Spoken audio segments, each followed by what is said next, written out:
Bienvenidos a la entrevista en France 24, una nueva edición de la serie Mujeres con Poder en América Latina.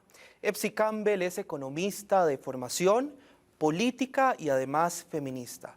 Lleva toda una vida defendiendo los derechos de la comunidad afrodescendiente en todo el continente americano. Ha sido electa como la primera vicepresidenta afro de toda América Latina. Doña Epsi, muchas gracias por acompañarnos. Encantada de poder compartir con ustedes. Su elección ha sido noticia en todo el mundo, pero aparte de ser motivo de celebración, llama también al análisis de por qué hasta ahora se abren estos espacios de poder para mujeres afrodescendientes en América Latina. ¿Cree que sucedió muy tarde? Primero creo que hay que celebrar, tal como lo planteaste, porque es un paso importante en la construcción de la democracia de América Latina. Es tarde porque efectivamente 200 millones de personas afrodescendientes que vivimos en todas las Américas y el Caribe hemos tenido que entrar tardíamente en los espacios de poder. Y principalmente después de que las mujeres han avanzado tanto, yo diría que en este siglo es un siglo donde las mujeres han avanzado mucho, se mira con mucho más dificultad la posibilidad de que los pueblos afrodescendientes y las mujeres afrodescendientes estemos ocupando cargos de poder. Y creo que además no es casual que se dé en un país como Costa Rica. ¿Por qué? ¿Por qué no es casual que se dé en Costa Rica? No es casual porque evidentemente aquí hemos venido avanzando aceleradamente en algunos temas, colocando algunos temas de discusión. Bueno, mi participación en la política no se inicia el día de hoy ni en esta elección, y de alguna forma ya los pueblos, la representación afrodescendiente en el Congreso de la República de este país data desde el año 1953, de manera que creo que sí hay una lógica histórica de que Costa Rica sea un país que abra las puertas en términos de la participación de la población afrodescendiente. Ahora que menciona la participación en la política, ¿se ha caracterizado usted por ser de las mujeres que no temen y que tampoco callan? Ahora, en su rol como vicepresidenta, ¿va a seguir levantando la voz? Yo pienso que sí, y creo que el presidente Carlos Alvarado, conociéndome, digamos, conociendo mi trayectoria política, mi trayectoria de activista, mi rol a nivel público y en las organizaciones sociales y en los partidos políticos, ha tomado una decisión que implica que una mujer como yo, que es una mujer que habla cuando debe hablar, también callo cuando hay que callar, pero que ha tomado la palabra como un elemento fundamental para hacer transformaciones, que hemos podido hacer una alianza estratégica, y yo creo que Carlos Alvarado, como presidente joven, tiene menos temor de las mujeres, y por eso se hace rodear de mujeres fuertes, de mujeres decididas, y yo pienso que eso habla bien también de los desafíos que tenemos para el próximo periodo 2018-2022. Hacia eso iba, porque tiene muchos retos Costa Rica y uno de ellos es reducir la desigualdad. Si tomamos como a Costa Rica en comparación con el resto de América Latina, probablemente diríamos que la pobreza nuestra no es tan profunda. Si tomamos a Costa Rica con respecto a la misma Costa Rica, diremos que tenemos mucho tiempo de no hacer las tareas que tenemos que hacer. En efecto, tenemos un grupo ya histórico del 20% de la población que no se mueve de ese lugar, pero sin embargo también tendríamos que decir que en los últimos 4 años, si bien no se logró reducir la pobreza extrema, se logra reducir por primera vez en casi 15 años la desigualdad. De manera que sí, yo creo que el desafío más importante nuestro, y me parece que también allí hacemos una dupla interesante con el presidente de la República, Carlos Alvarado, porque su expertise ha sido el tema relacionado con el trabajo y la política social.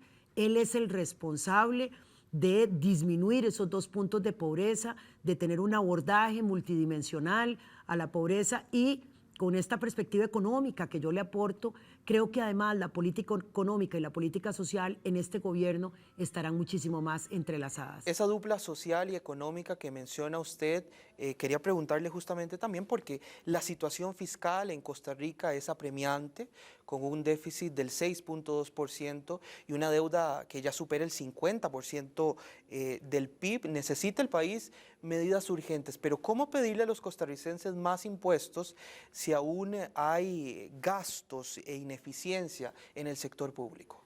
Porque tenemos que hacer todas las cosas al mismo tiempo. Cuando se llega a una crisis como la que hemos llegado, uno de los temas que tenemos que abordar es, por excelencia, la eficiencia del Estado, que las instituciones cumplan y que lo hagan de manera austera.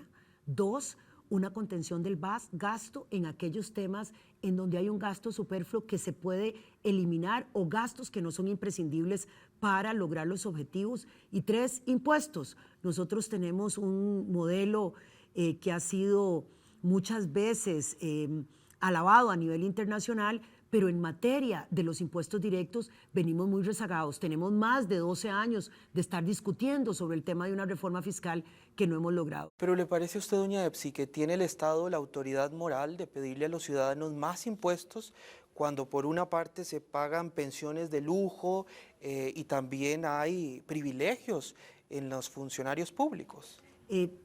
Sí creo que hay que hacer las cosas que tenemos que hacer. Hemos entrado al tema de las pensiones de lujo, se ha entrado a los privilegios de los trabajadores del sector público y tenemos entonces que pedir impuestos. Tenemos la autoridad moral para decirle a la población costarricense que este modelo que tenemos que fortalecer, justamente para fortalecer la política social, justamente para eliminar la pobreza, justamente para mirar los rezagos que tenemos en infraestructura, para cuidar nuestro ambiente. La agenda que tiene por delante es bastante amplia, social, económica, cultural, pero déjeme puntualizar en un tema que ha señalado el Instituto Nacional de las Mujeres en Costa Rica como preocupante, y es el aumento en los feminicidios. Y no es una problemática exclusiva de Costa Rica, sino que en este continente tenemos 14 de los 25 países del mundo con las tasas más elevadas de feminicidios. ¿Qué hacer para que la impunidad deje de alcanzar estos niveles tan alarmantes? Dos cosas diría. La primera es no entender el problema solo cuando tenemos la tragedia social de una mujer que ha perdido la vida en manos de su pareja o su expareja. Allí tenemos que fortalecer lo que ya se hace, los canales de protección, pero los canales de protección social, estoy hablando no solamente de su familia, estoy hablando del barrio, estoy hablando de que las mujeres tienen que ser protegidas por la institucionalidad del Estado. Creo que se requiere más formación y sensibilización también para con los hombres, para que estos se vuelvan solidarios y también adviertan de aquellos hombres violentos que están mostrando unas condiciones y no dejar hasta el momento en que las mujeres pierdan la vida. Hay que fortalecer la política de prevención de la violencia contra las mujeres, hay que avanzar en educación, desde la educación preescolar, la primaria y la secundaria, y tenemos que empezar a generar entornos más saludables y protectores para la vida de las mujeres. Sobre todo que deje de existir esta impunidad.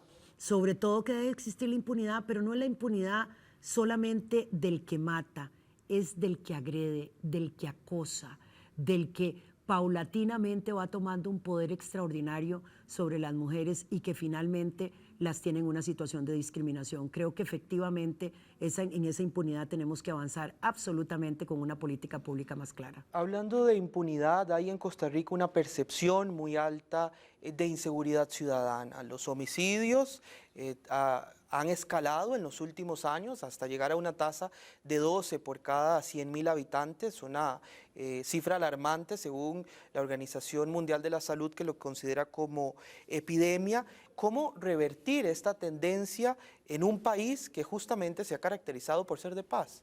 Bueno, yo creo que con un cambio de enfoque.